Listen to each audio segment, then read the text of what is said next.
kalau memang ini adalah bagian dari candi besar, akan sangat terlihat ya sistem kunci, yaitu interlock dan exterlock.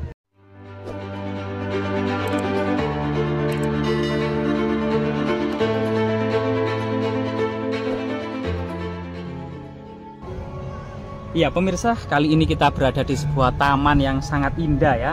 Ternyata di sini ada sebuah fasilitas yang tiada duanya, semacam terapi ikan ya. Jadi bukan ini terapi ikan kecil-kecil seperti biasanya, namun ikannya itu besar-besar. Coba di sini loh, ikannya itu besar-besar yang senantiasa itu menggerogoti kaki kita. Yang konon katanya menurut kepercayaan itu kaki kita itu banyak semacam bakteri-bakteri atau penyakit-penyakit dalam gitu ya. Sehingga kemudian seakan-akan dihisap oleh ikan-ikan ini. Jadi tidak hanya ikan-ikan apa yang berwarna kuning gitu ya, juga banyak ikan-ikan yang warna hitam. Ternyata giginya itu juga geli-geli di mana gitu loh. Ini ada ikan-ikan hitam dan di situ banyak sekali ikan-ikan yang keemasan, ikan-ikan hitam yang cukup banyak ya. Jadi masyarakat bisa kemudian melakukan terapi ikan di sini yang ternyata tidak hanya kemudian memang bisa yang dipercaya menyedot penyakit, juga kemudian semacam relaksasi ya. Jadi di sini itu rasa senang, rasa gembira itu juga merupakan salah satu obat yang mujarab bagi menghilangkan segala penyakit ya. Jadi rasa yang ada di dalam hati ini juga perlu dijaga agar senantiasa terus gembira, agar orang yang gembira, bahkan seorang dokter Eropa mengatakan kalau seseorang yang bisa menjaga kaki tetap hangat dan hati tetap tenang, maka dokter yang paling spesialis pun akan miskin karena tidak ada yang berobat. Jadi luar biasa sekali ya taman yang ini. Jadi siapa sangka di taman yang sangat indah ini ada jejak-jejak artefaktual yang sangat penting. Kemungkinan artefaktual ini dipindahkan dari suatu tempat tertentu. Karena pada masa lalu di masa kolonial ya, desa sini ini penuh dengan villa-villa zaman kolonial ya, baik itu dimiliki oleh kemudian orang-orang Eropa, orang-orang Belanda, orang-orang Tiongkok maupun Timur Asing ya, orang-orang Arab. Dan salah satu villa ini adalah bernama Villa Historia yang menyimpan banyak sekali arca-arca, koleksi-koleksi pusaka maupun tinggalan-tinggalan purbakala lainnya. Yang saat ini Villa Historia itu sudah lenyap dan tiada. Kemungkinan memang jejak-jejak peradaban atau jejak-jejak tinggalannya itu kemudian salah satunya atau dua diantaranya itu berada di taman yang indah ini. Coba kita kelilingi taman yang indah ini ya teman-teman ya.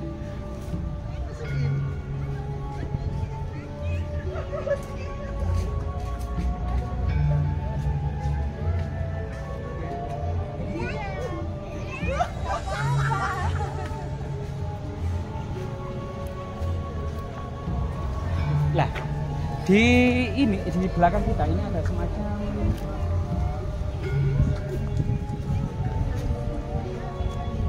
simbol atau lambang Surya Majapahit yang dibuat sedemikian rupa menjadi sebuah lantai ya dengan mozaik dari batu-batu kecil membentuk Surya Majapahit.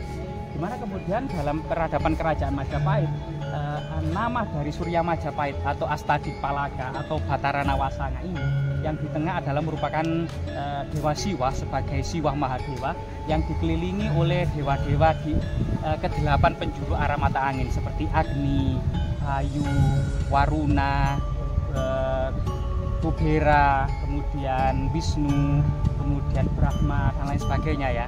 Yang di situ juga merupakan simbol yang di tengah sebagai kerajaan Majapahit, sebagai Sri Maharaja yang ada di tengah, yang dikelilingi oleh negara-negara daerah seperti Tumapel, Singosari, Daha, Matahun, Pajang, Mataram, Lasem gitu ya, dan termasuk kemudian Tanjung Pura, Singapura dan lain sebagainya. Jika kita coba mengelilingi lokasi ini ya, ada beberapa jejak artefaktual yang menurut literatur yang berkembang di masyarakat. Kita juga sangat penasaran sebenarnya artefaktual yang dimaksud itu seperti apa. Namun sebenarnya ada banyak sekali pohon-pohon yang memiliki makna sejarah tentang eksistensi dari sebuah kerajaan Majapahit. Misalnya di sini ya.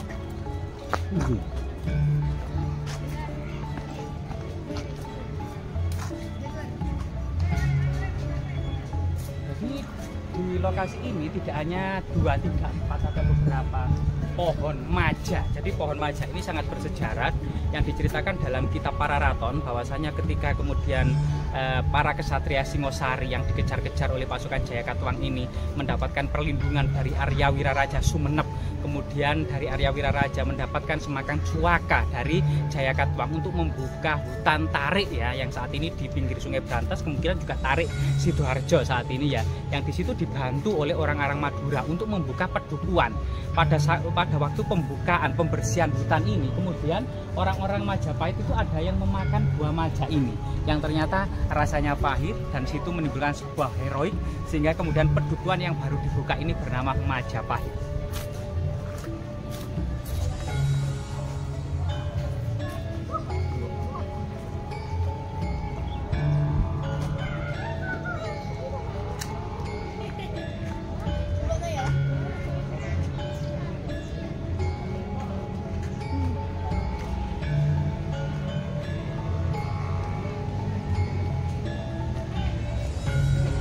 Selain itu, keindahan taman yang memang secara arsitektur ini juga terinspirasi dari motivasi dan inspirasi tentang kejayaan masa lalu, kejayaan Majapahit, di mana kemudian di sebelah utara merupakan Gunung Penanggungan dan di sebelah selatan ini adalah Gunung Arjuna atau Gunung Welirang. Jadi ada sebuah cekungan yang dahulunya tentunya penuh dengan sejarah-sejarah peradaban di masa lalu. Ada batu burit yang menandakan jejak masyarakat prasejarah. Kemudian ada beberapa prasasti era kerajaan Kadiri, prasasti Ketapan Rami. Kemudian di Punden Juwo ada beberapa fragmen Arca Ganesa, Parwati, dan Maharsi Agastya yang diduga sangat kuno perah Majapahit. Kemudian ada beberapa situs yang lainnya seperti Bon Tugu, Bon Reco, termasuk batu sendenan yang diduga era kerajaan Majapahit. Yang artinya memang di lokasi ini memiliki sejarah peradaban yang cukup panjang sebagai sebuah perhatian ya leluhur kita, yang juga didukung oleh kesuburan tanahnya, sumber mata air yang sangat melimpah tentunya. Ini salah satu kemudian potensi yang besar baik di masa lalu, saat ini maupun yang akan datang.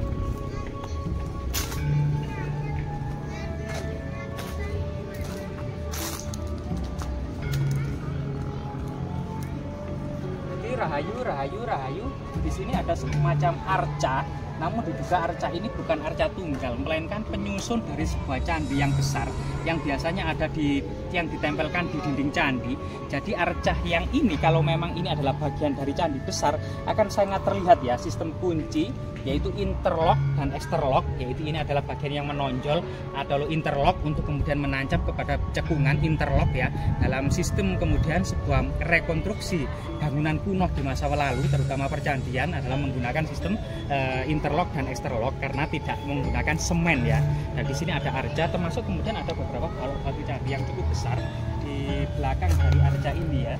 Nah, di belakang dari arca ini juga ada semacam balok batu candi yang cukup besar, panjang, yang sebagian masyarakat menganggapnya sebagai batu kentongan. Di sana juga ada beberapa batu candi yang diduga unfinished. Nah, ini juga batu candi unfinished ya. Terus bagaimana dan siapa sebenarnya arca yang jongkok di sini ya? Jongkok jongkok dengan ketenangan ya, sampai ribuan mungkin ratusan tahun tetap jongkok di sini. Jadi coba kita perlihat, kita coba teliti satu persatu ya. Jadi arca ini memiliki taring gitu ya, dengan mata yang melotot, kemudian memiliki mahkota dengan berlanggam kerajaan Majapahit. Model mahkota ini ada 2 gelang ya tangan, ada 2 kelat bahu, kemudian ada upawita, ada anting ya, upawita itu tali kasta, kemudian ada sabuk gitu ya, ada kalung ya, kalung perhiasan. Dan ini adalah kemudian ikat dari celana atau kain untuk penutup bagian bawah. Ini adalah talinya ya. Dan di sini posisi kedua kakinya itu adalah jongkok, dan kedua tangannya itu mengarah kepada ke atas ya, seakan-akan menjangga sesuatu, yaitu menyanggah dari atap bangunan candi itu sendiri. Kemudian ada sayapnya serta beberapa langgam hias sulur gelung ya, sayapnya, yang ternyata dalam tradisi kuno arca ini disebut sebagai Gana. Jadi Gana ini merupakan pasukan dari Ganesa ya, pasukan dari Ganesa, sehingga Ganesa sendiri disebut sebagai Ganapati atau merupakan panglima dari para Gana. Jadi ini adalah pasukan dari Ganesa ya, dengan ciri-cirinya atau yang bernama dengan Gana. Dan sekali lagi ini bukan arca tunggal, melainkan merupakan bagian dari balok-balok penyusun dari batu candi, merupakan hiasan dari dinding sebuah candi gitu ya. Entah candi dari mana ini ya yang sebesar ini, kemungkinan dengan salah satu hiasan ganas sebesar ini, candinya cukup megah di masa lalu dan luar biasa sekali. Kemungkinan memang candi-candi tersebut antara era Singosari sampai era Kerajaan Majapahit. Meskipun demikian, boleh jadi kemudian Arcagana ini gitu ya, ini kemudian